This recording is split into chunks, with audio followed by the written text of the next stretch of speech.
સુરત શહેર વિસ્તારમાં મેટ્રો ટ્રેનના પ્રોજેક્ટમાં ફોર વ્હીલર ગાડીઓ ભાડેથી મૂકવાના બહાને ગાડી માલિકો પાસેથી ફોર વ્હીલર ગાડીઓ ભાડેથી લઈ અન્ય ઇસમોને ગીરોથી ભાડેથી આપી દીધેલ કરોડોની કિંમતની ગાડીઓ કબજે કરતી સુરત શહેર ક્રાઇમ બ્રાન્ચ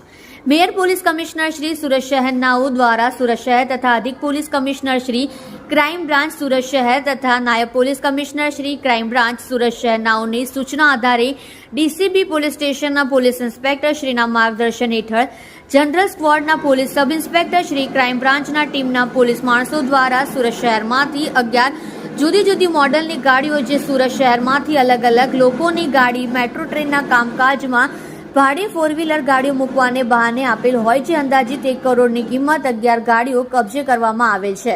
ઉપરોક્ત બનાવ અંગે હકીકત એવી છે કે સૌરાષ્ટ્ર તથા અલગ અલગ જગ્યાના લોકોને ખૂબ ઊંચા ભાડાની લાલચ આપી અને શરૂઆતમાં 2-3 ભાંસ ભાડું ચૂકવી દીધું, પછી ગાડીઓ મેળવી ત્યારબાદ આ ગાડીઓ અન્ય લોકોને આપી દીધેલ, જે આધારે ક્રાઇમ બ્રાન્ચ દ્વારા ભાડે તથા ગીરો રાખેલ લોકો પાસેથી 11 ગાડીઓ કબજે લેવામાં આવેલ અને જેમાં અમરોલી રૂરલ પોલીસ સ્ટેશનમાં ગુનો દાખલ થયેલ હોય